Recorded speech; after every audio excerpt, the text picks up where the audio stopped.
What's going on, V-Fam? Your boy Juan Valdez here, and today I wanted to make this quick video going over 3 ways to stay motivated while trying to build a business. What's going on, V-Fam? Your boy Juan Valdez here, and today I wanted to make a quick video going over 3 of the biggest mistakes I made on my first Shopify store that made it completely just fail, right?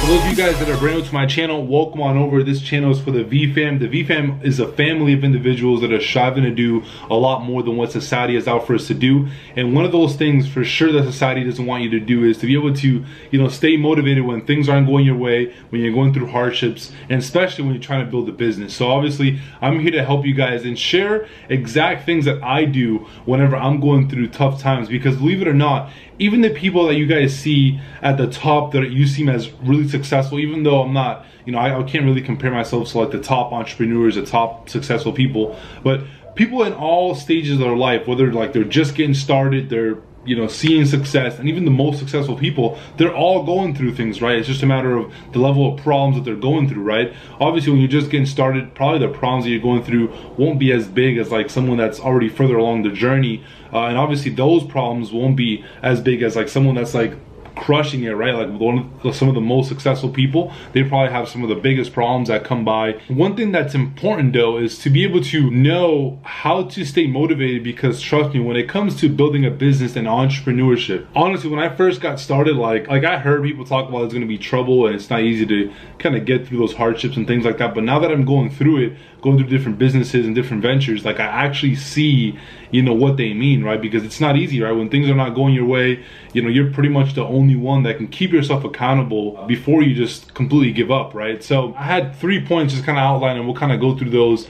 And again, make sure you guys stay till the end of this video, because I got some great things to share for you guys. I'm kind of right to the chase. I'm just gonna kind of go through all these. So one of the first things that I like to do whenever things aren't going my way is I always think back to how things were before I got started with that business or opportunity, right? An example I like to use is when I first got started in door-to-door sales. There was a point in time that after I started to get success and see results, that I kind of hit a plateau, right? And I kind of hit a point in time where like I didn't feel like I can do any better, and I wasn't really making any sales. What I had to do constantly is remind myself, like, how were things for me before I got started in door-to-door sales, right? I was just in school, and I was just working a regular part-time job, and obviously that wasn't doing much for me, right? That's something that you guys can also do, right? No matter what opportunity you're going through, whether it be e-commerce, social media marketing, if you're doing sales, if you're working a job, it's important you do that, because if you don't think back to how things were when you first got started, then it's going to be really easy to just stay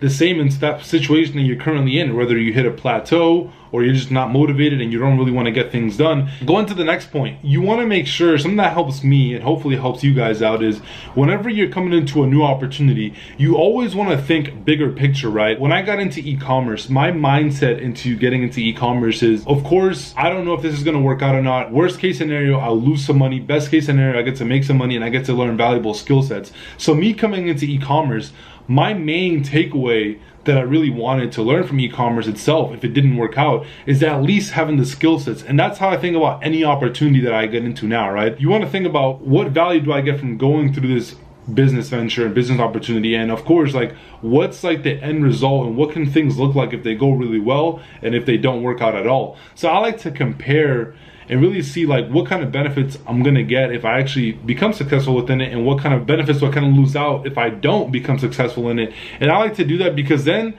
I can use the benefits and associate massive reward with those benefits and really use those as motivating factors, right? So I know for a fact that if I could get really good at e-commerce and actually start getting results with it, of course I would have more valuable skill sets than I already had, which, for those of you guys that don't know, the famous quote by Jim Rohn is, you get paid in proportion to the value that you bring to the marketplace. So obviously sales is valuable, but having skill sets that it takes for an e-commerce business, now I have sales and that, so now I'm more valuable, right? So that's one of the things. And then of course, I would be able to make money. So obviously, you know, we all want to make money going into any business. Just because you haven't got success after a week doesn't mean what you're doing doesn't work. That's the biggest mistake I see. A lot of people come into any opportunity, not just e-commerce. What I see a lot of people doing is like they'll get into drop shipping or e-commerce or affiliate marketing or whatever opportunity it is, and they'll try it out for a few days or a week, and then they won't get any results and they'll automatically give up. And that's a huge mistake, right? When I first got started within door-to-door sales, my first month I did terrible. I didn't make any sales, but I knew that again, by me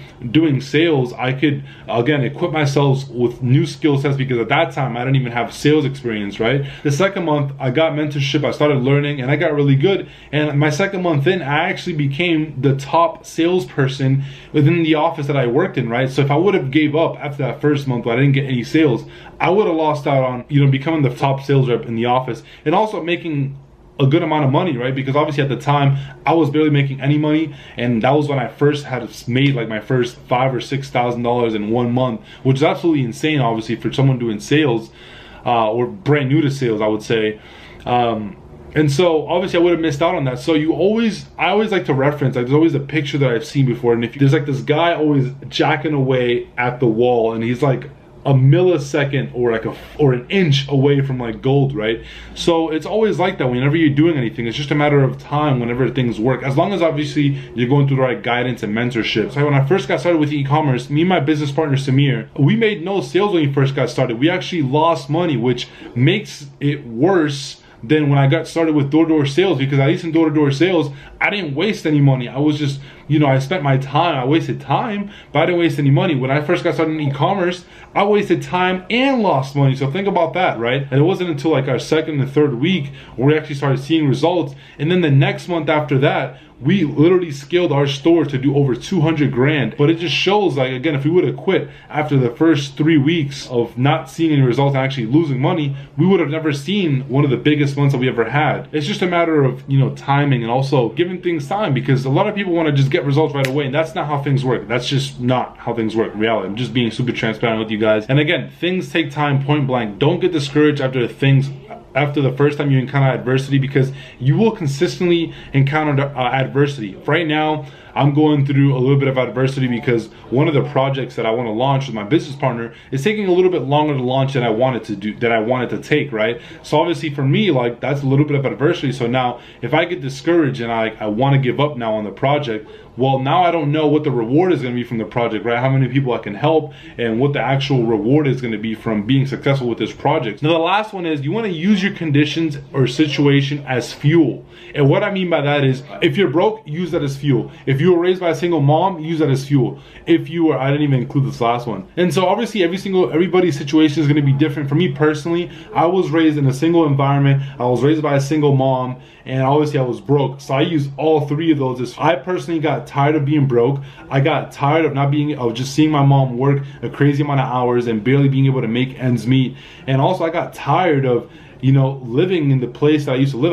Again, for those of you guys that don't know me, I lived and I was raised in one of the poorest parts of Boston. So having all those situations work around me was absolutely incredible, and that's what really motivated me to become successful. So use whatever conditions you have to your advantage, because those conditions, if you can turn them into a much better situation, you can always use them as your story. And it always makes a good story where you can come from rags to riches, right? Where you can come from absolute nothing and actually make something of yourself. I'm sure you guys now recognize this guy's face right here. For those of you guys that don't, this is actually Sam Walton. And Sam Walton, again, there's billionaires that have similar stories, but I wanted to just kind of go through these two successful people just really quickly. Here you have Sam Walton, and for those of you guys that don't know about Sam Walton, he milked the family cow, bottled the surplus, and drove it to customers. Afterwards, he would deliver Columbia Daily Tribune newspapers on a paper route. In addition, he also sold magazine subscriptions, and during his college, he worked various odd jobs, including waiting tables in exchange for meals. After graduation, he joined the U.S. Army during the World War II. After the World War, he left the military and started managing a variety store at age of 26. And not long after that was Walmart came into fruition. And so you can see the process that we go through, right? Again, he didn't have a good upbringing, right? Things were tough. He had to work with a lot of different things, a lot of different jobs to actually get results and success. but he's able to become one of the richest people of our time. And again, here you have this lady right here. You may have already recognized her face, Oprah. She was later raised in the inner city Milwaukee neighborhood. She has often spoken about the hardships she experienced during childhood, saying she was raped at age 9 and 13, and after suffering years of abuse, she ran away from home. She became pregnant at 14. Her son, she said, died in infancy.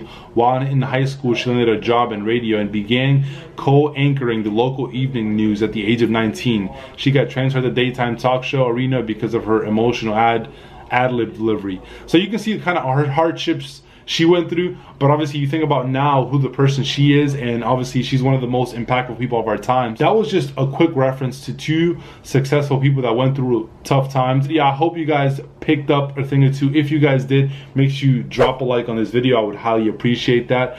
And of course, if you guys have any questions about anything that I went through as far as like staying motivated, make sure you drop it in the comments below. Also, if you guys want to see all more videos about me sharing other ways you guys can stay motivated, not just throughout business but in life, comment stay motivated down in the comments below, and if I get enough comments that I'll make another video on it. And of course, if you guys haven't already, make sure you join the V fam, smash that subscribe button, and I'll see you guys in the next video. Peace.